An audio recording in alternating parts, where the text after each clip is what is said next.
Good afternoon, our wonderful viewers. Thank you for watching Eco TV International, the People's Choice. I am Fatou Sanyang, and happy Liberation Day, happy African Day. Today is a very important day as it is set aside by the African Union as the African Day. It was formerly known as the African Liberation Day, but now the African Day. It is a day set aside by the OAU, now AU, to commemorate Africa as a nation and a continent and the struggles that they had before the attainment of its independence. And the founding father was Kwame Nkrumah, the former president of Ghana, the Gold Coast, Ghana, who was a pioneer of African Liberation Day, now African Day.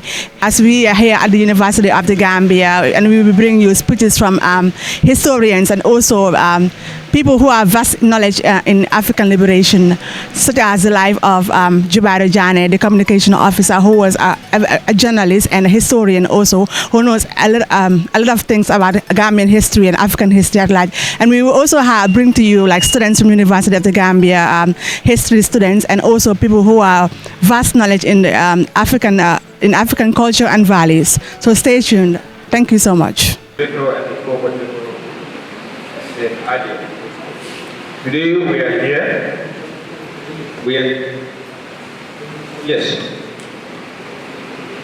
Today we are here, Daddy, and we are here to commemorate. What are we commemorating? That is the Africa Liberation Day, formerly known as that, for Africa Liberation Day. But the question was asked, are we liberated? It becomes an open debate. And then many Pan-Africanists decided to see that the name should be changed from African Liberation Day to Africa Day. Yes, indeed, an African Day. Why African Day? Because we want to reflect on Africa. And that is why here we are gathered today in the University of the Gambia. Yes, this is a topic that was given to a well-known scholar, in fact, a well-known politician, somebody who has been in the political forefront. Everybody knows that is Honorable Hassan Saad. But due to some circumstances, he was able to communicate back that he wouldn't be able to make it up. That on that note, the president asked that I should just step in, not to say what Honorable Hassan Saad was supposed to say, yeah? I know I cannot do that. But it's a matter of fact that I should just come in maybe to just suggest few issues that we discuss together. Yes, it's a matter of discussing it together because all of you here know that I cannot lecture anybody or I cannot give anything to anyone that is new. But it is a means of engagement, so we all engage together. So on that note, we just want to look at the topic, the AU Agenda 2063. Yes, AU Agenda 2063. This is something that if you should go around and ask many Africans today, what is AU Agenda 2063? Many of them even don't know whether there is something known as Africa Agenda 2063. And this is sad. This is sad because it is a continental roadmap that was designed to deliberately target the 100-year celebration of the foundation of the Organization of African Unity to be seen as the total development stage of Africa. But it is unfortunate. We don't say that it is not attainable. Of course, it is attainable at some reasons. But still, if you were to go around, if you roll it down from the countries or from the space of the country and bring it to the university level, many university students today, they don't know even about the existence of an agenda, AU Agenda 2063. Yes. So now, we just want to look at it in its most brief form. The AU Agenda 2063 was set up in the year 2013.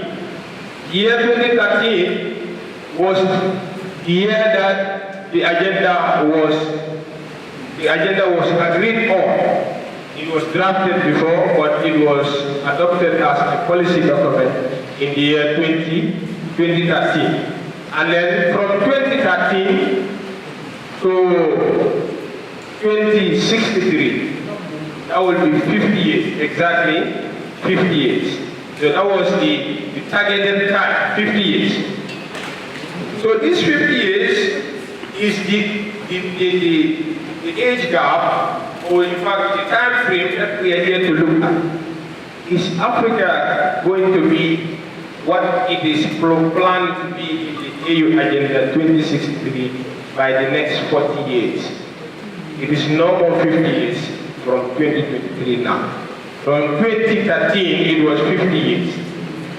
And today is, in fact, we are in the year 2023. So we are left with 40 years to attain that. What are we trying to attain in that AU Agenda 2063? It is important that we come to know what are the key agendas in the AU Agenda 2063. Yes. Key among those agendas was the establishment of an African integrated high-speed network. There was supposed to be, or there is supposed to be, an integrated high-speed road network.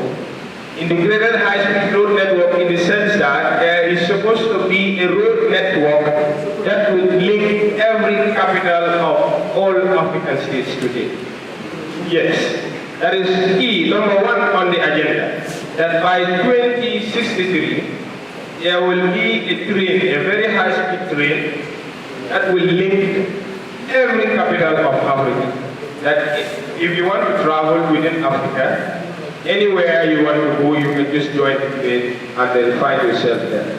That is one on the agenda. Another agenda, or second on the agenda, is the African commodity strategy. So moving on, I would like to call on the senior history lecturer and the president of the University of the Gambia Staff Association to give a lecture on the history and significance of celebrating African Liberation Day, which is Dr. Duri. You are welcome, sir.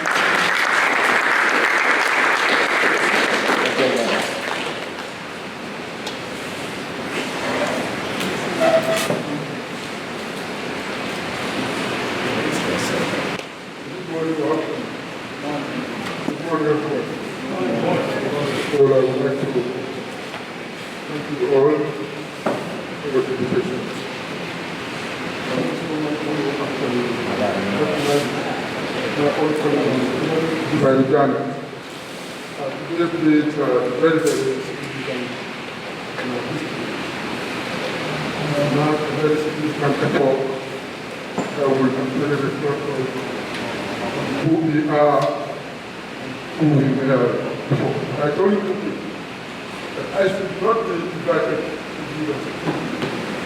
I told you last time I'm part and parcel of this organization, and I should always assume membership role and be part of logistics to ensure that everything actually is successful.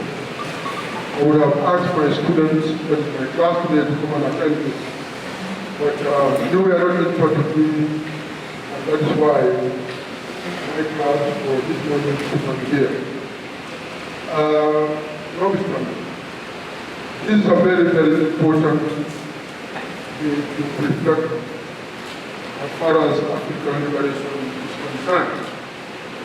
And that I am tasked to deliberate on the history of African liberation.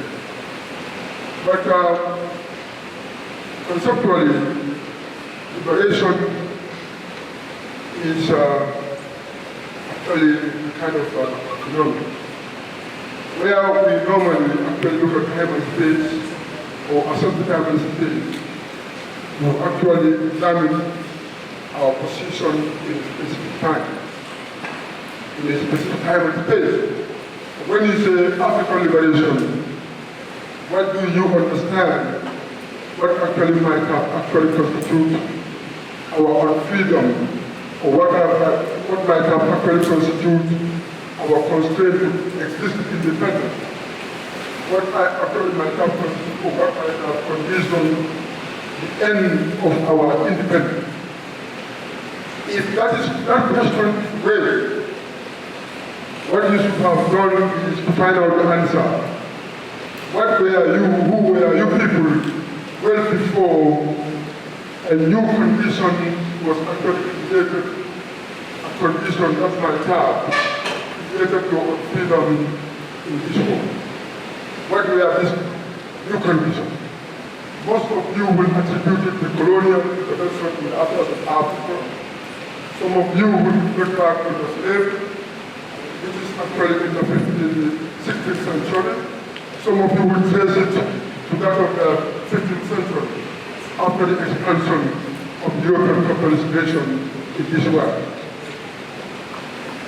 If you don't understand Africa, the framework of evolutionary or structural system of the world, you will not be able to understand what actually constituted, what constituted the basis of your control, or what might have actually constituted the adoption of the hegemony over you people, and actually subject you to that dependent on outside forces.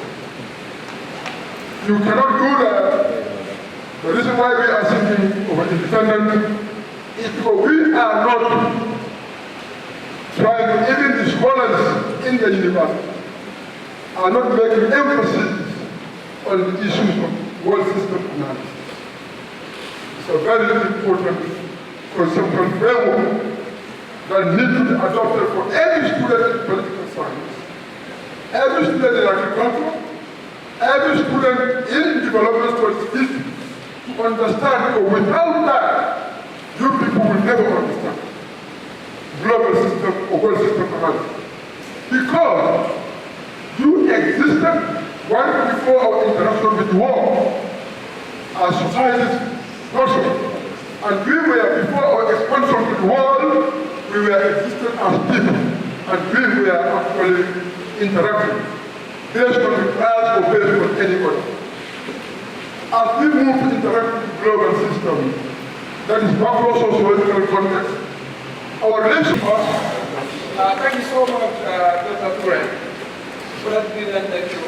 Indeed, history is very, very significant.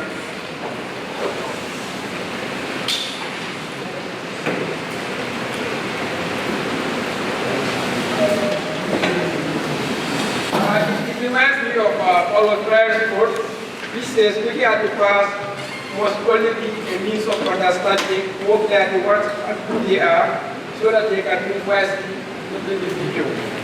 And interestingly, I'm able to be a favorite reader of Paulo Freire's work because of the man sitting behind or beside Dr. Ture, which is Mr. Kibaru, the communication or head of communications, National Assembly of the Republic of the Gambia. So, ladies and gentlemen, without much ado, I would love to invite Jennifer Kewade to give us an entertainment. Entertainment in the sense that embedded in what it's going to do is going to be both entertainment and education. And ladies and gentlemen, I should note that Jennifer Kewade is not a guest, but a full-time student at the University of the Gambia, major in development studies. So, Jenny, for the Kewade, the floor is yours.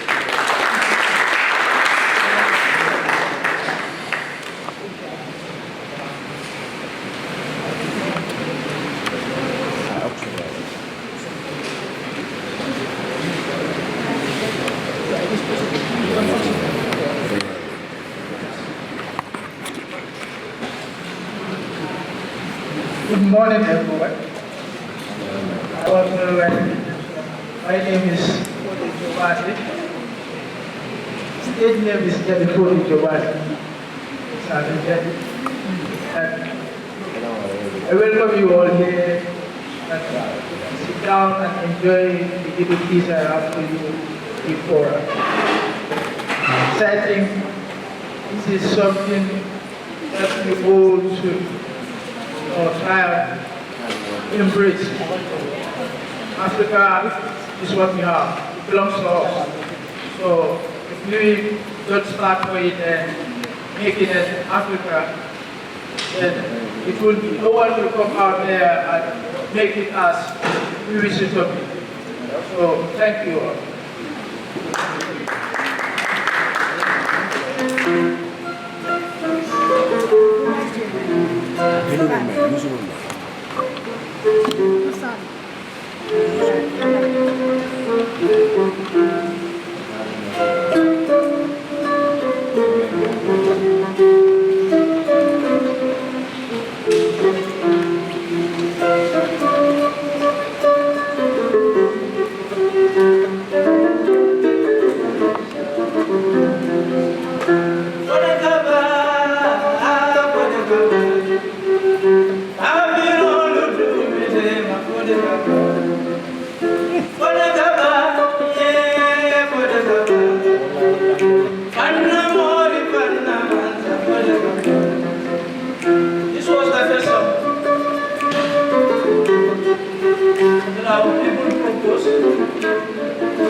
Educative as well. So therefore, Jalifore Jabare, thank you so much. And like I said, he's not a guest, but one of us, a development major for that matter. So ladies and gentlemen, moving forward, we will now, but before that, I would love to remind you that we are going to have a question and answer session for some minutes. That is after Mr. Jibairu's speech or lecture. So therefore, without much ado, I would love to invite Mr. Jibairu Jane, Head of Communications at the National Assembly of the Republic of the Gambia, to give a speech on why Africa failed to obtain their potentials.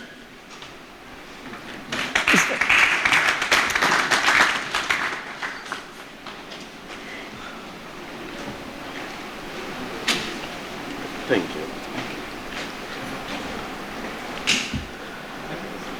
The most difficult speech that you can give is to speak to a people who are already inspired. Is to speak to a people who already know. Then ask yourself this question: what is new? Some people want us to believe without questioning. They want us to conform without argument. And as human beings, we must think for ourselves, analyze our environment for ourselves, and act for ourselves so that we can become masters of our own destiny. How will we be able to think for ourselves? How will we be able to analyze the environment for ourselves? It is for those who don't know to ask, and those who know to share the knowledge they know. Because if we don't know and we don't ask, we will become victims of a blind destiny. The starting point is history.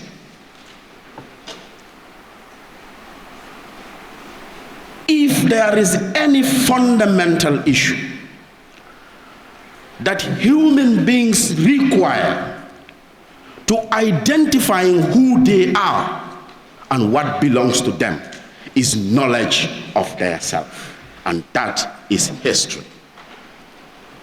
Because history is not merely a record of past events. It is the foundation which enables us to understand what happened yesterday to give birth to today. And those who study it, it becomes the instrument through which we can architect the future.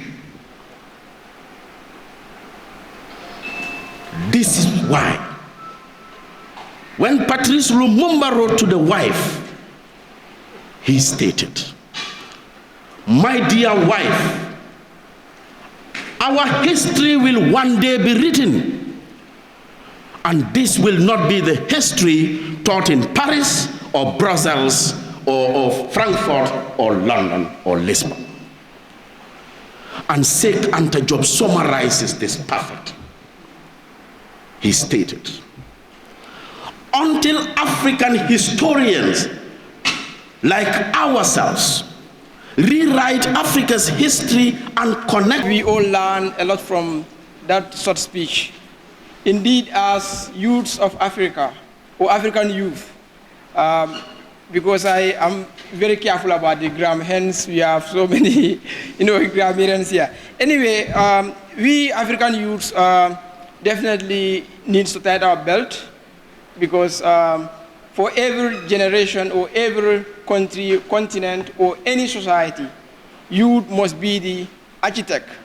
They must be the foundation. Not the elders or the children.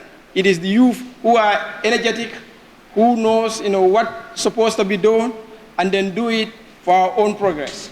So therefore, once again, thank you so much, Mr. Jane. And can we have a round of applause again for him? So, hence the room is very hot. I would love to call on Mr. Gay to give us a very brief poem about Africa, and then after we can have a question and answer session.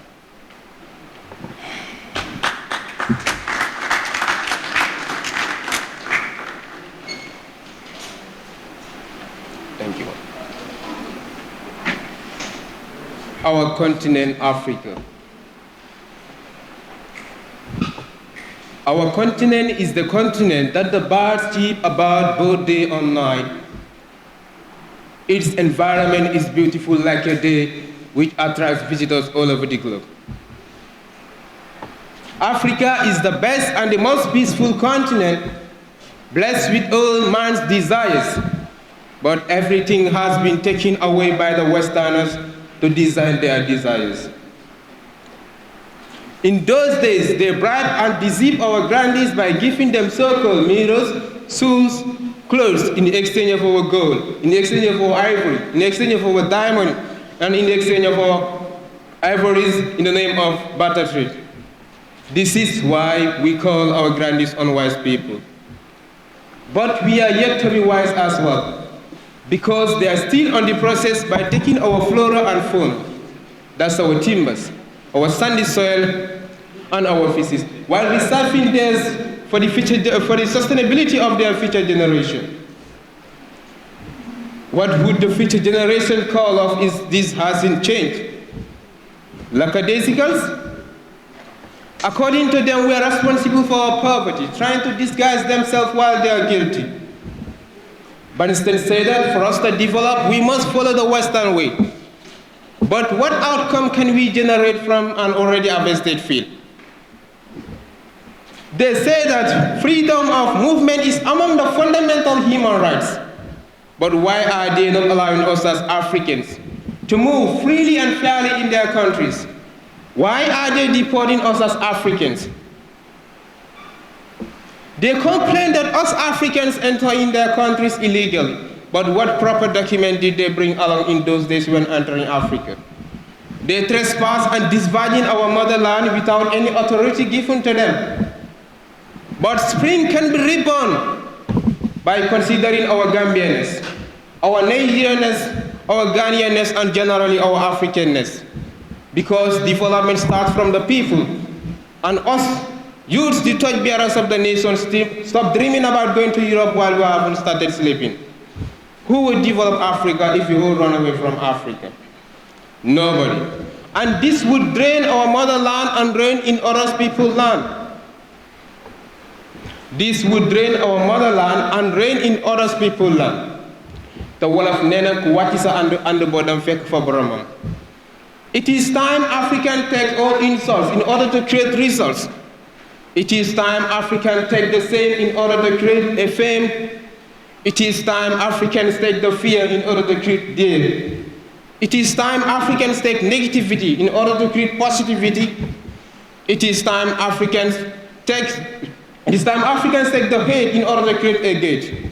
It is time Africans take the impossibilities in order to create possibilities. And solely with the help of Allah, Africa will be reborn as it was in its earliest stage. So this is the end of the poem. I would like to move with you through the subject matter, or the theme of the poem. So this poem, the theme of the poem talks about Africa. Like in those days, Africa was rich in mineral resources, but strangers, the white people, they came and raped Africa. They come and took all our mineral resources to develop the developed world now, what we call the developed world. It is African resources that led to the foundation of, it is African resources that are responsible for the foundation of the world development today. But they do not appreciate us. They do not appreciate Africa. This is why their youths consider Africa as a continent that doesn't exist. By asking some questions, some rhetorical questions to our fellow African youths in social media platforms. Some of these questions are, they ask whether Africans drink water. Imagine. They also ask whether Africans are still eating their fellow human beings. They also ask whether Africans still abort in trees. But there is a lady whom I love who was answering those rhetorical questions by using sarcasm. She answered to them.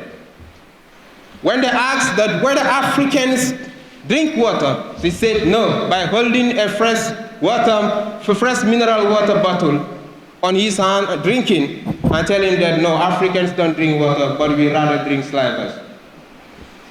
They also asked whether Africans are still eating their fellow Africans. She said yes, Africans are eating their fellow Africans. While saying that, she was eating jollof rice and telling them yes, Africans eat their fellow Africans. So hadn't been Africans who are eating their fellow Africans, I don't think we will be here today. So that's our old fallacies. They also asked whether Africans still abort in trees. She said yes, Africans still abort in trees. The rich abort in the big and the very tall trees, while the poor abort in the small and the short trees. All those mindsets, all those concepts were instilled in them either by their people or our fellow African youths. Because what African youths do in social media platform, it is something that is very disgracing. Imagine African youths will be in social media platforms, tarnishing the image of Africa by saying that Africa, we do not have homes, Africa, we do not eat. In order for you to expect those people to give you money, we should change our attitude. We should change what we think of ourselves. If you think lowly of yourself, then you will be very easy to belittle. So African people need to change their mindset, what they think of themselves. If we change our mindset, then all those belittleness, and all those caricatures will fade away from Africa. And also, our political leaders need to change themselves as well. Because what I see in African politics is like, African politicians always promise people the future but take us back to the past when they're elected. They politicize people during campaign with promises and destabilize them with excuses when they're in the office. Africa, they say that Africa is the best and the most peaceful continent, and it is the most beautiful continent, but its lips lack oil that shall make it smooth, shiny, and smiley. So this personification oil and the lips is used to identify the type of people that Africa needs. Africa needs competent leaders, leaders that are content and competent to lead, but we don't need leaders that are hungry and angry to pursue and embezzle our resources and make us dazzle. So thank you once again. My name is Bukari Esgay. Happy Liberation Day to Motherland Africa. Thank you so much, Bukari Esgay. Anyway, we called them to come and entertain, but fortunately, they came and entertained us. So thank you so much once again, Bukari Esgay. Now, we are going to our final session, which is the question and answer session. Please, if you have a question to ask, let it be brief because we are running out of time. So if you have any question to ask from any guest.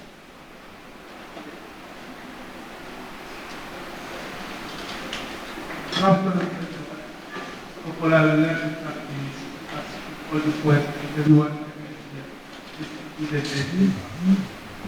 have a question for Mr. Jack. I am convinced that most of the UPD students or the general African students are not aware of what agriculture is strictly against. So, I believe is one of the very many factors that will lead to this agenda to be a reality, to become a reality.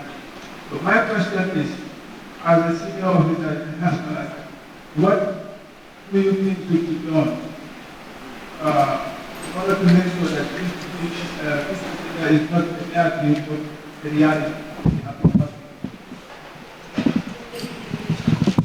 I am Usman Sisa.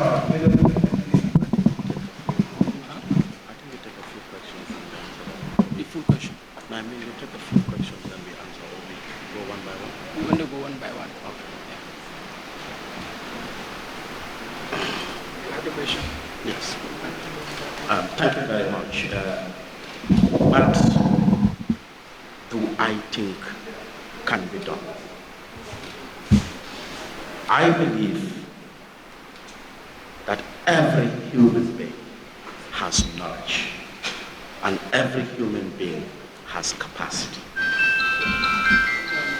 What I believe should be the norm is to open up conversations about our future as a country and as a continent, so that all of us, in view of our experiences, will be able to contribute ideas that duty bearers can utilize to shaping programs and policies that can move us forward. Thank you.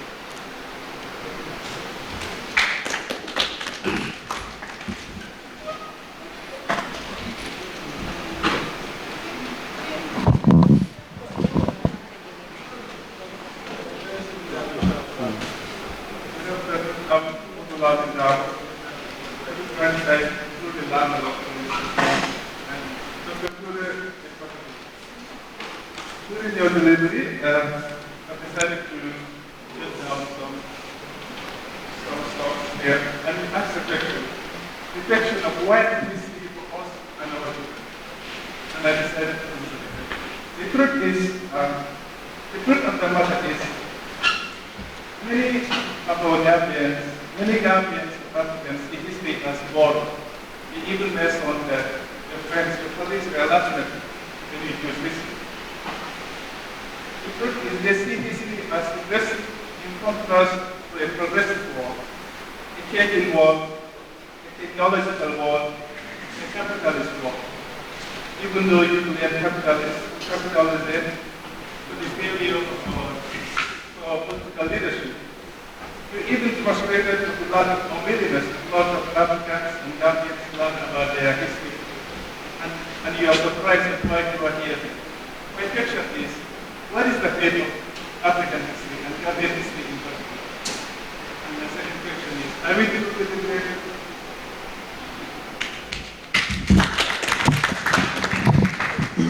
Thank you so much.